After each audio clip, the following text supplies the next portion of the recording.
Welcome. In this lecture in linear data analysis, we'll begin our exploration of how linear algebra is a fundamental technology for machine learning. The main concepts for this lecture are, we'll briefly explore linear separation by a hyperplane. We'll go into more detail in a subsequent lecture. We'll explore unsupervised clustering, and particularly we'll view clusters as a set with a centroid. We'll explore the k-means algorithm, which is a very common algorithm for finding up to k clusters of data vectors, and we'll define these terms as we go.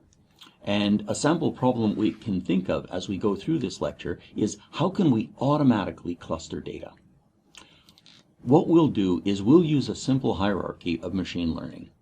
So for us, this is a problem of dividing, and by dividing I strictly mean partitioning data. And a partition of the data means we have to explore all of the data, and every datum has to be put into exactly one partition. Now, there are methods which don't partition the data. That is, they don't look at all of the data, they only look at some of the data. For very large data sets, that's, by the way, a very reasonable approach. And the way that we'll approach this hierarchically is we'll divide this into two kinds of things. One is unsupervised learning, which is we want to find clusters, and these clusters are natural subsets of the data vectors. Binary unsupervised learning, or binary clustering, means we're trying to divide the data into exactly two subsets.